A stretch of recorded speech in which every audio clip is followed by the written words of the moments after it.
شرور أنفسنا ومن سيئات أعمالنا من يهد الله فلا مضل له ومن يضلل فلا هادي له ونشهد أن لا إله إلا الله وحده لا شريك له ونشهد أن سيدنا مولانا محمدا عبده ورسوله الذي أرسله بالحق بشيرا ونذيرا وداعيا إلى الله بإذنه وسراجا منيرا أما بعد فأعوذ بالله من الشيطان الرجيم بسم الله الرحمن الرحيم إن الدين عند الله الإسلام ومن يبتغي غير الإسلام دينا فلن يقبل منه وهو في الآخرة من الخاسرين صدق الله العظيم وقال الله تعالى في موضع آخر ألا إن أولياء الله لا خوف عليهم ولا هم يحزنون الذين آمنوا وكانوا يتقون لهم البشرى في الحياة الدنيا وفي صدق الله العظيم. وعن ابي الدرداء رضي الله تعالى عنه قال قال رسول الله صلى الله عليه وسلم إن الله يقول أنا الله لا إله إلا أنا مالك الملوك وملك الملوك وقلوب الملوك بيدي إن العباد إذا أتاني حولت قلوب ملوكهم عليهم بالرحمة والرافة وإن العباد إذا عصوني فصامهم سوء العذاب صدق الله العظيم وصدق رسوله النبي الكريم ونحن على ذلك لمن الشاهدين والشاكرين والحمد لله رب العالمين. میرے محترم بزرگ اور دوستو، جیسا کہ مولانا اکرم صاحب دامت برکاتہم نے عنوان کی وضاحت کر دی کہ تحفظ شریعت کے اعتبار سے یہ مجلس منعقد کی گئی ہے، اور یہ بات آپ ذہن میں رکھیں کہ جیسا کہ انہوں نے وضاحت کیا کہ قرآن کے سے کوئی سمجھوتا نہیں، حدیث پاک سے کوئی سمجھوتا نہیں، اور اس بات کی یقین دل کی گہرائیوں میں بیٹھا لے کہ اللہ تبارک تعالیٰ نے صرف اور صرف دین اسلام کو قبول کیا. ان الدین عند اللہ الاسلام، کہ اللہ کے نزدیک صرف پسندیدہ دین جو ہے وہ اسلام ہے، اور اس کے علاوہ کوئی دین اللہ کو مقبول اور پسندیدہ نہیں، اور جو اس کے علاوہ دوسرا دین تلاش کرے گا وہ فی الآخرۃ من الخاسرین، کہ وہ آخرت میں نقصان اٹھانے والا رہے گا. اب یہاں پر یہ بات سمجھنے کی ہے کہ ہم لوگ تو دعویٰ کرتے ہیں کہ شریعت کو نہیں چھوڑیں گے، جناب رسول اللہ صلی اللہ علیہ وسلم کے طریقہ کو نہیں چھوڑیں گے، لیکن مولانا منظور صاحب نعمانی رحمت اللہ علیہ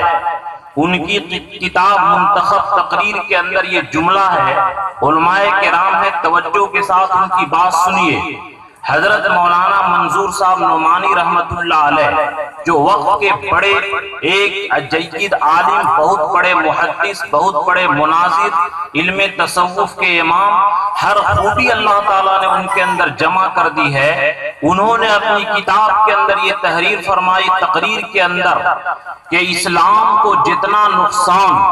مسلمانوں سے پہنچا ہے اتنا نقصان غیر مسلموں سے نہیں پہنچا ہے. یہ بات اہم ہے کہ انہوں نے فرمایا کہ اسلام کو جتنا نقصان مسلمانوں سے پہنچا ہے اتنا نقصان غیر مسلموں سے نہیں پہنچا ہے. اب یہ جو غیروں کی ہمت ہو رہی ہے کہ تین طلاق نہیں ہے، تین طلاق ایک، یہ تین طلاق ہے ہی نہیں ہے، آخر ان کو یہ ہمت کیسے ہوئی؟ اس لیے کہ ہمارے بعض مسلمان گروہ اس درجے کی حماقت کیے کہ انہوں نے کہا کہ تین ایک ہوتا ہے، اس لیے وہ آگے بڑھ گئے کہ تین کچھ نہیں ہوتا ہے. جبکہ نسائی شریف کے اندر یہ روایت موجود ہے، حضرت محمود ابن لبید رضی اللہ تعالیٰ عنہ سے یہ روایت نسائی شریف کے اندر موجود ہے کہ ایک صحابی تین طلاق دے دیے، اللہ کے رسول غضبناک ہو گئے کہ اتلعبون بکتاب اللہ وانا بین ظہرانیکم، کہ تم لوگ کتاب اللہ سے کھیلنا شروع کر دیے حالانکہ میں تمہارے درمیان موجود ہوں. اگر تین نہیں ہوتی، اگر تین طلاق نہیں ہوتی، اللہ کے رسول غصہ نہیں ہوتے، ناراض نہیں ہوتے، لیکن اللہ کے رسول کا ناراض ہونا دلیل اس بات کی کہ تین ہے. اگر ہم غیر مقلدوں کی طرح یہ کہیں کہ تین ایک ہے تو ہم لوگوں کو یہ کرنا چاہیے کہ ہم لوگ غیر مقلدوں سے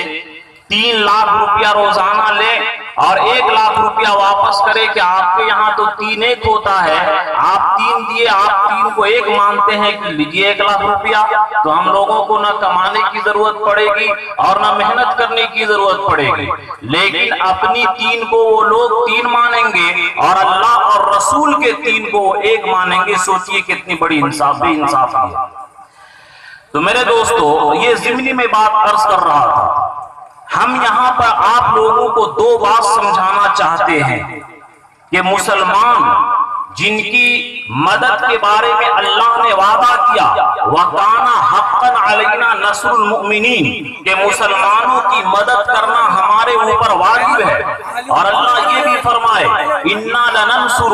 رُسُلَنَا وَالَّذِينَ آمَنُوا مَعَهُ فِي الْحَيَاةِ الدُّنْيَا وَيَوْمَ يَقُومُ الْأَشْهَادُ، کہ ہم ضرور، علماء بیٹھے ہیں، ایک تو اِنَّا کا صیغہ، پھر لام تاکید کے لیے، اور پھر نون تاکید ثقیلہ، یہ سب کے سب تاکید کے لیے کہ ہم ضرور سے ضرور مدد کریں گے اپنے نبی کی بھی، اور نبی پر جو ایمان لائے ان کی بھی مدد کریں گے فی الحیات الدنیا، دنیا کے زندگی کے اندر بھی اور قیامت کے اندر بھی۔ اور اللہ کا یہ بھی وعدہ ہے وَإِن يَنْصُرْكُمُ اللَّهُ فَلَا غَالِبَ لَكُمْ، کہ اے مسلمانوں اگر تمہیں مدد کرے خدا تو دنیا کی کوئی طاقت تجھے مغلوب نہیں کر سکتی، تجھے کوئی مار نہیں سکتا، تجھے کوئی درخت کے سولی پر گائے کی وجہ سے چڑھا نہیں سکتا، تجھے کوئی ذلیل نہیں کر سکتا۔ یہ رب کعبہ کا وعدہ ہے، اعلان قرآنی، فرمان سبحانی ہے۔ لیکن آج مسلمان ہر جگہ ذلیل ہے۔ اس ذلت کی وجہ ہم لوگ سمجھیں کہ ایک طرف تو وعدہ ہے مسلمانوں کے لیے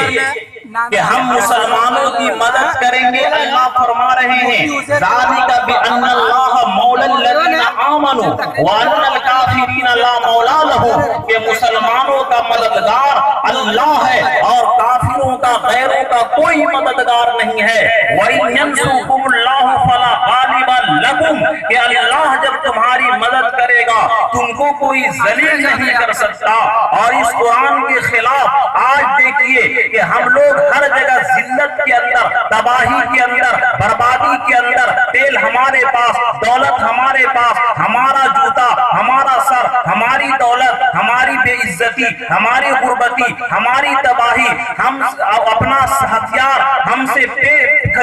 سپلائی کرتے ہیں اور ہم ان کے ہتھیار سے اپنے مسلمانوں کو مار رہے ہیں۔ میرے دوستو، یہ آخر کیسے ہوا؟ اس لیے کہ اللہ کا ایک طرف یہ بھی اعلان ہے وَلَا تَرْكَنُوا إِلَى الَّذِينَ ظَلَمُوا فَتَمَسَّكُمُ النَّارُ، کہ اے میرے امت محمدیہ کے لوگوں، اے میرے مسلمان بندو، جو لوگ ظالم ہیں، اور ظالم کون ہیں؟ یا تو وہ کفار و مشرکین ہیں یا یہود و نصارہ ہیں، جیسا کہ صاحب جلالین نے اس کی تفسیر کی ہے۔ یہ ان ظالموں کی روش کی طرف، ان کے تہذیب کی طرف، ان کے کلچر کی طرف، ان کے دین کی طرف تم مائل نہ ہو، ان کے طرف لچک نہ پیدا کرو۔ وَلَا تَرْكَنُوا إِلَى الَّذِينَ ظَلَمُوا فَتَمَسَّكُمُ النَّارُ، اگر تم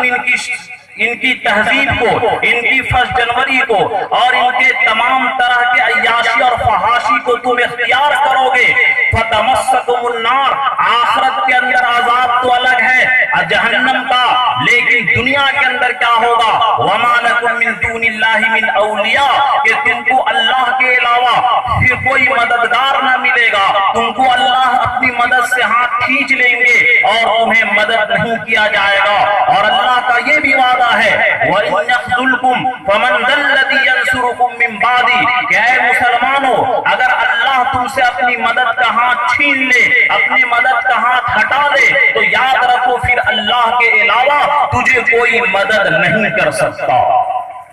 اور خطبے کے اندر میں نے جو حدیث پیش کی، جیسا کہ آپ لوگ سمجھتے ہوں گے کہ جناب رسول اللہ صلی اللہ علیہ وسلم سے روزہ، نماز، حج، زکوٰۃ بیان کیے۔ اللہ کی قسم، قرآن کا اعلان ہے تبیانا لکل شیء، قرآن میں، حدیث میں ہر چیز کا بیان ہے۔ شرط یہ ہے کہ نگاہ تلاش چاہیے، نگاہ جستجو چاہیے۔ من طلب العلا سحر اللیالی،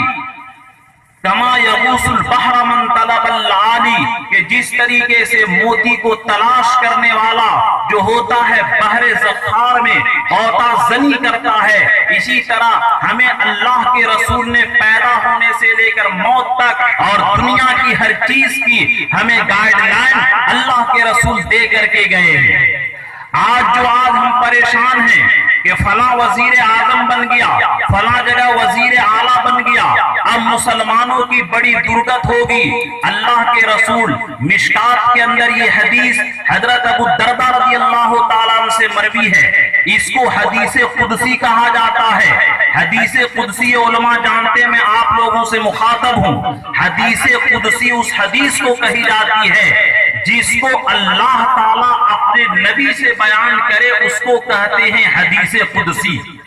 اللہ تعالیٰ اپنے حبیب سے فرما رہے ہیں کہ اے میرے حبیب، انا اللہ، کہ میں اللہ ہوں، لا الہ الا انا،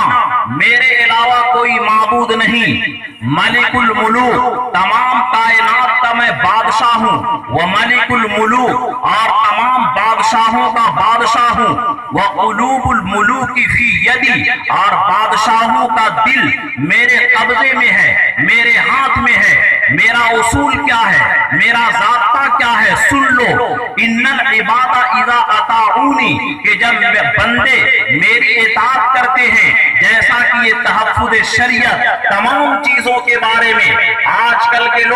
ہم لوگ سمجھتے ہیں کہ روزہ نماز تسبیح تلاوت کر لیں دیندار بن گئے۔ خدا پاک کی قسم، شریعت کا ایک فرض قطعی کا انکار کیا تو وہ آدمی اگرچہ زندگی بھر نماز پڑھے، روزہ رکھے، حج کرے، مولانا مفتی کوئی ہو، تبلیغی ہو، ساری زندگی تبلیغ میں لگائے، لیکن ایک شریعت کا بھی انکار کر دیا، ایک حکم قطعی کا انکار کر دیا، ایک فرض کا انکار کر دیا، خدا پاک کی قسم کافروں کی طرح ہمیشہ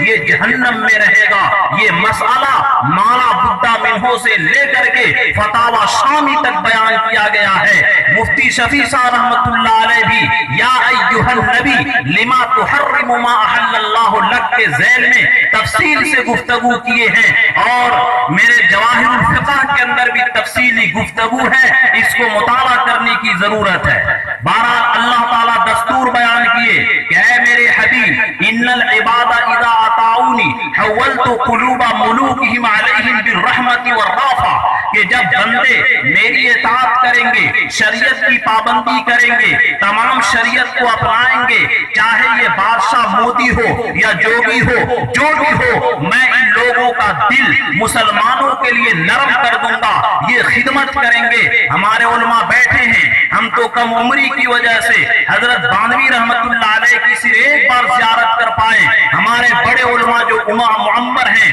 وہ حضرت بانوی کے بارے میں جانتے ہیں کہ بڑے بڑے نیتا، بڑے بڑے کٹر ہندو وہ حضرت رحمت اللہ علیہ کے پاؤں میں گر جاتے تھے کہ حضرت بابا آپ دعا کیجئے۔ خدا پاک کی قسم، اگر مسلمان اپنے اعمال کو، اپنے ایمان کو، اپنے عقائد کو، اپنے تمام تہذیب و تمدن کو، اپنے لباس کو، اپنے چہرے کو، اپنے نکاح کو، اپنے طلاق کو، اپنے میراث کو، تمام چیزوں کو جناب محمد الرسول اللہ صلی اللہ علیہ وسلم کے شریعت کے مطابق بنائے گا، خدا پاک کی قسم انہی بادشاہوں کو جو موجودہ دور میں ہیں، رب کائنات کا اعلان ہو رہا ہے، حولت قلوب علیہم بالرحمت والرافہ، کہ میں ان کے دل کو تمہارے لیے نرم بن دوں گا، تو کر دوں گا، گوشت کو جاری کرا دوں گا، تمہارے اوپر جو تشدد کا نشانہ بنایا جا رہا ہے، میں تشدد کو چھوڑا کر کے ان کے دل میں نرمی ڈال کر کے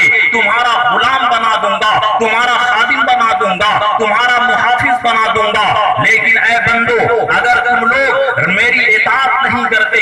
تحفظ شریعت نہیں کرتے، شریعت کی پاسبانی نہیں کرتے، سنو کیا کرتے ہو، وَإِنَّ الْعِبَادَ إِذَا عَصَوْنِي، کہ جب بندے میری نافرمانی شروع کر دے، میری غلامی سے وہ ایٹھن پنی اختیار کر لیں، نماز سے دور ہو جائیں، سنت نبوی سے دور ہو جائیں، کافروں کے رسم و رواج کو پسند کریں، شادی بیاہ میں تمام چیزوں کو، اسلام کی جو چیزیں ان کو نکال کر کے ان غیروں کی تہذیب کو پسند کریں، تو پھر کیا ہوگا؟ حولت قلوب علیہم بالنقمۃ والسخطہ، کہ میں ان بادشاہوں کے دل میں تمہارے خلاف نفرت بھر دوں گا، ان وزیر اعظم کے دل میں تمہارے خلاف دشمنی بھر دوں گا، تمہارے خلاف ان کے دل میں عداوت بھر دوں گا، تمہارے خلاف ان کے دل میں تعصب عصبیت بھر دوں گا، تمہیں نفرت کی نگاہ سے دیکھیں گے، تمہاری گردن کو ایٹھیں گے، اخلاق جیسے نہتے کو قربانی کے موقع پر مار کر کے شہید کریں گے، تمہاری زندگی گائے سے بھی زیادہ بدتر ہو جائے گی کہ گائے کے مارنے محافظ لوگ انسان کو قتل کر دیں لیکن ان لوگوں کو کوئی سزا نہیں، اور تم گائے کو ذبح کرو گے تمہیں سزا دی جائے گی، تمہاری زندگی گائے سے بھی زیادہ ذلیل ہو چکی ہے۔ اے مسلمانوں، ایسے وقت میں تم کیا کرو؟ وَلَا تَشْغِلُوا أَنفُسَكُمْ بِالدُّعَاءِ عَلَى الْمُلُوكِ، لیکن تم ان کو گالی دو، ان کے خلاف جذباتی شعر پڑھو، ان کے خلاف خوب تم تقریر کرو، ان کے خلاف مظاہرے کرو، لیکن بے نمازی وہی روزہ کے دن میں مسلمانوں کا ہوٹل آباد اسی طریقے سے، اور مسلمان نعوذ باللہ بال اسی طریقے سے کٹائے جو دشمنان اسلام کٹاتے ہیں، اور اسی طریقے سے ساری چیزوں کو کرے، تو فلا تشغلوا انفسکم بالدعاء علی الملوک، بادشاہوں کو گالی دینے سے، ان کے خلاف سازش کرنے سے خدا پاک کی قسم ان بادشاہوں کا دل تمہارے لیے نرم نہیں ہو سکتا ہے۔ تمہارا لیے نرم کب ہوگا؟ وَلَٰكِنِ اشْغِلُوا أَنفُسَكُمْ بِالذِّكْرِ وَالدُّعَاءِ كَيْ أُخْفِيَكُمْ، لیکن ایسے وقت میں تم ذکر کے اندر اور استغاثہ کے اندر، اللہ سے فریاد کے اندر، شریعت کی اطاعت کے اندر، تحفظ شریعت کے اندر تم جی جان لگا دو، میں تمہارے لیے کافی ہو جاؤں گا، یہ اللہ کا وعدہ ہے۔ تو میرے دوستو، یہ اللہ کے نبی صلی اللہ علیہ وسلم سے اسی دور کے لیے، اور یاد رکھیے کہ میں ایک اہم بات بتانے جا رہا ہوں، مسلم شریف کے اندر یہ روایت موجود ہے، میں 12 ہفتے بعد اس جمعہ میں تقریر کیا، 12 ہفتہ امام مہدی رضی اللہ تعالیٰ عنہ کے موضوع پر، اس میں جو خلاصہ میں پیش کر رہا ہوں کہ امام مہدی کا جو ظہور ہوگا، اور حدیث میں صاف ہے کہ 1/3 مسلمان مرتد ہو جائے گا، اور ملا علی قاری رحمت اللہ علیہ مرقات المفاتیح کے اندر اس کی شرح میں لکھتے ہیں، یعنی وہ مسلمان جو مہدی علیہ رضی اللہ تعالیٰ کا ساتھ چھوڑ دیں گے، عیسائیوں کی یہودیوں کی تعداد کو دیکھ کر کے، فلا تقبل لهم ابدا، اللہ ان کی کبھی توبہ قبول نہیں کرے گا، اور ہمیشہ ہمیشہ یہ لوگ جہنم میں رہیں گے۔ اگر 1.5 ارب مسلمانوں کی آبادی بتائی جا رہی ہے، یاد رکھیے کہ 1.5 ارب میں سے 50 کروڑ مسلمان جو نام کے ہے وہ مرتد ہوگا، اور 50 کروڑ مسلمان شہید ہوگا، اور 50 کروڑ عیسیٰ علیہ السلام کے ساتھ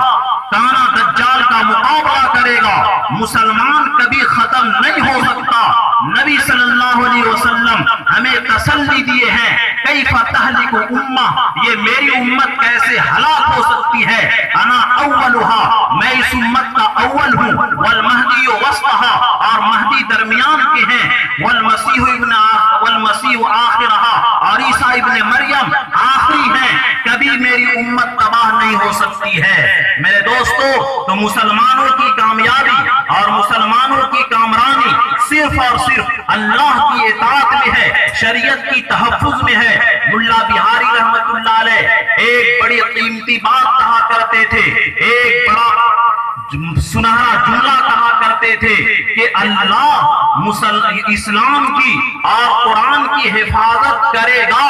لیکن اگر مسلمان اپنی حفاظت چاہتا ہے تو قرآن کی اور اسلام کی حفاظت کرنے لگے تو اللہ اس کی برکت سے کیا کرے گا، مسلمانوں کو بھی اللہ تعالی حفاظت دے دے گا۔ اور میں ایک واقعہ سنانا چاہتا ہوں عبرت کے لیے اور آپ کو سمجھانے کے لیے کہ جو حکم قطعی ہے اور جو فرض ہے، اگر ایک فرض کا انکار کر دے تو آدمی ایمان سے نکل جاتا ہے۔ حضرت تھانوی رحمت اللہ علیہ کی کتاب واقعات میں یہ لکھا ہے کہ ایک عرب کے آدمی، مدینہ کے آدمی، شیخ، روزہ نماز کے پابند، تہجد کے پابند، داڑھی رکھے ہوئے، تمام چیزوں کی پابندی کرنے والے، تمام عقائد درست، وہ صرف یہ کہا کرتے تھے کہ عیسائیوں کا مذہب بڑا اچھا ہے کہ بیوی سے ملنے کے بعد جنابت اور ناپاکی کا غسل نہیں ہے، اور مذہب اسلام میں غسل فرض ہے۔ وَإِن كُنتُمْ جُنُبًا فَطَّهَّرُوا، کہ تم ناپاک ہو جاؤ تو غسل کرنا فرض ہے۔ یہ ہم کو پسند نہیں لگتا ہے۔ عیسائیوں کا مذہب غسل جنابت نہیں ہے، ناپاکی کا غسل نہیں ہے، مجھے بڑا پسند لگتا ہے۔ حضرت تھانوی رحمۃ اللہ علیہ لکھتے ہیں جب اس شیخ کا مدینہ میں انتقال ہوا اور لوگوں نے تجہیز و تکفین کر دیا، کچھ دن کے بعد دوسرا مردہ کو دفن کرنے کی باری آئی تو وہاں دیکھے کہ اس شیخ کی لاش اور میت نہیں ہے، بلکہ اس شیخ کی جگہ ایک انگریزن اور یورپین عورت کی لاش ہے۔ اب مکہ کے مدینہ کے اندر کوہرام پھیل گیا کہ اتنا بڑا حادثہ کیسے پیش آیا کہ یہاں پر شیخ مدینے کا آدمی، رسول کے شہر کا امتی دفن تھا، اور یہاں پر وہ مدفون ہونے کے بعد کہاں چلے گئے، اور کفار کے ملک سے ایک لڑکی کیسے آ گئی۔ لوگ دیکھنے گئے، اس میں ایک پروفیسر تھے جرمن کے، انہوں نے کہا کہ اس لڑکی کو میں پڑھایا ہوں، یہ جرمن کی ہے، یہ اسلام قبول کر لی تھی اور چپکے چپکے نماز پڑھتی تھی، اللہ تعالیٰ نے یہاں منتقل کر دیا۔ اب وہاں جرمن میں جا کر کے دیکھے تو اس شیخ کی لاش جرمن کافروں کے ملک میں پہنچ گیا اور اس لڑکی کی لاش مدینۃ الرسول میں پہنچ گئی۔ اب لوگ جا کر کے بیوی سے پوچھے کہ کیا معاملہ ہے، بیوی بتائی کہ میرے شوہر کا تمام معاملہ درست تھا، صرف یہ کہا کرتے تھے کہ غسل جنابت جو اسلام کے اندر ہے وہ مجھے پسند نہیں۔ علماء فوراً پکڑ لیے کہ اگرچہ یہ شیخ روزہ دار تھا، نمازی تھا، تہجد گزار تھا، تلاوت کرنے والا تھا، لیکن ایک شریعت کے انکار کرنے کی وجہ سے یہ ایمان سے چلا گیا۔ میرے دوستو، آج میراث دینے کی باری آتی ہے، ہم جیسے علماء قطع جاتے ہیں، اور پردے کی باری آتی ہے، ہم جیسے علماء قطرا جاتے ہیں، شریعت کی باری آتی ہے، ہم بول تو دیتے ہیں لیکن قطرا جاتے ہیں۔ میرے دوستو، اگرچہ عمل نہ کرے وہ تو صرف فسق و فجور ہوگا لیکن ایمان محفوظ رہے گا، لیکن اگر کوئی شخص شریعت کو عمل کرنا ضروری نہ سمجھے اس کے لیے بڑا خطرہ ہے، اگر نماز پڑھنے کو ضروری نہ سمجھے بڑا خطرہ ہے۔ اس لیے میرے دوستو، میں ایک واقعہ اور ایک بات کی طرف اشارہ کر کے اپنی بات کو ختم کرنے کے طرف چلتا ہوں، کیونکہ مجھے وقت آدھا گھنٹہ کا دیا ہے، 20 منٹ ہو گیا، 10 منٹ کے اندر میں اپنی بات پوری کرنے کی کوشش کر رہا ہوں۔ تو بہرحال میرے دوستو، ہم لوگ اپنے عقائد کو، اپنے معاملات کو، اپنے تجارت کو، اپنے اخلاقیات کو، تمام چیزوں کو نبی کریم صلی اللہ علیہ وسلم کی شریعت کے مطابق بنائیں۔ آپ لوگ جانتے ہیں کہ صحابہ کی جماعت حضور کے پیچھے کیسی قربانی دینے والی تھی۔ حضور صلی اللہ علیہ وسلم کے تھوک مبارک کو زمین پر گرنے نہیں دیتے تھے، وضو کا پانی کو لوٹنے کے لیے ہیرے جواہرات سے بھی زیادہ لڑائی جھگڑا کرتے تھے۔ نبی کی تعلیم ایسی کوئی نہیں کی جو صحابہ کی جماعت کی، لیکن غزوہ احد کے اندر آپ لوگوں کو معلوم ہے کہ جیتی ہوئی جنگ تھی، اور اس مجمع کے اندر، اس جنگ کے اندر، کائنات کے اندر جو سب سے بڑے مخلوق ہیں اور اللہ کے بعد اگر کسی کا مرتبہ ہے تو اس شاہ حرم، حکمران دو عرب و عجم، فرما رواں، دونوں عالم کے سید الثقلین، کل فخر الرسل، ہادی سبل، امام الرسل، فخر الرسل، دانائے سبل، مولائے کل، مکے کے تاجدار، امت کے غمخوار، نبیوں کے سردار، غریبوں کے غمگسار، شہنشاہ ذی وقار، گلشن ہستی کے اولین فصل بہار، آقائے نامدار، مدنی تاجدار، رحمت للعالمین شفیع المذنبین قائد غور المحجلین امام النبیین والمرسلین شافی محصر ساقی کوثر شافی محصر ساقی کوثر احسن من القمر سید البشر چار ساز درمندہ محبوب ہر دو جہاں فخر رسولہ ناجش ہر دو جہاں سیاح لامکاں باعث کن فتح شفیع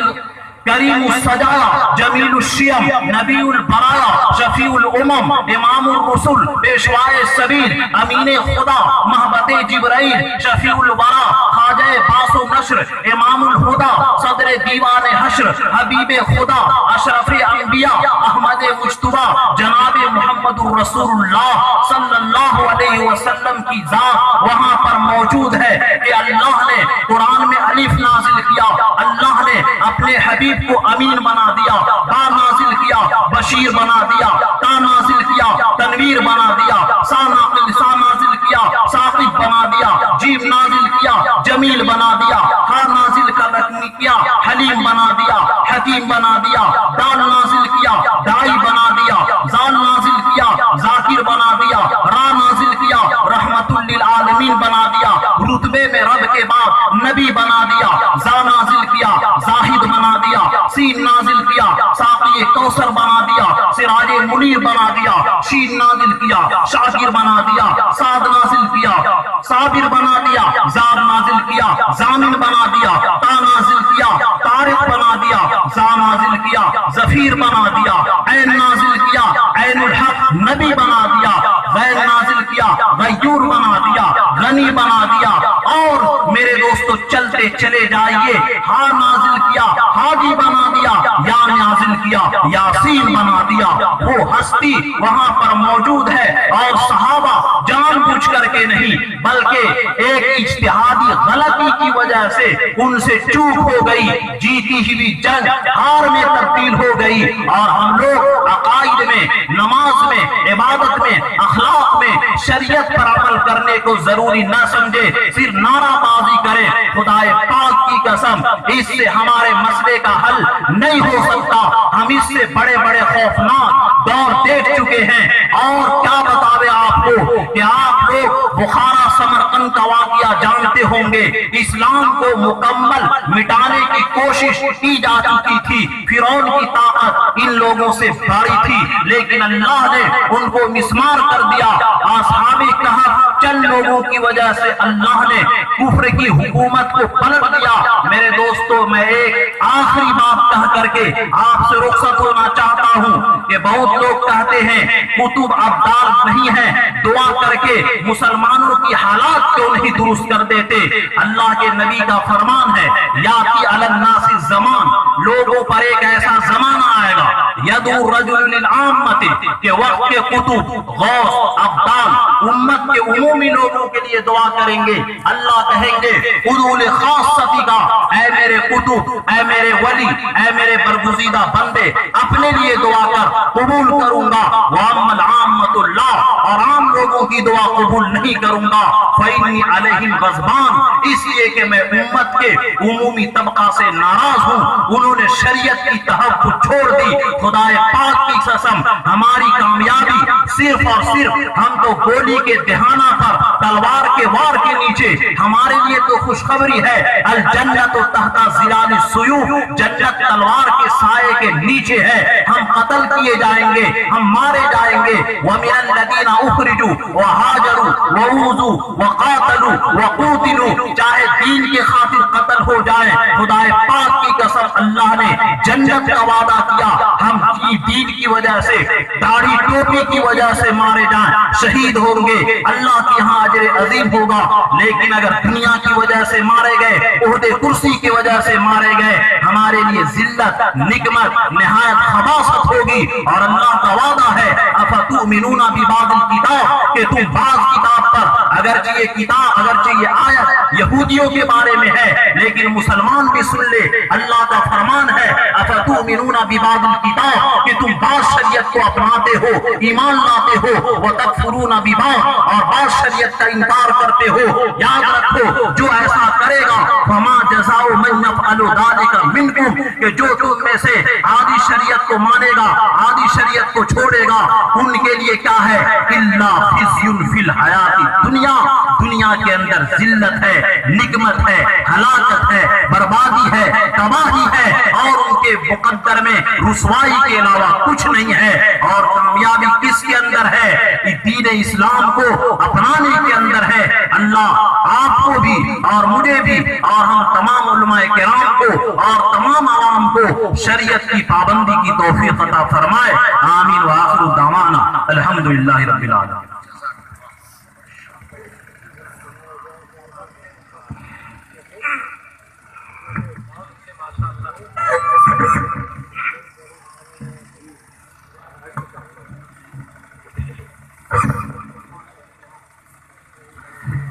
جزاک اللہ.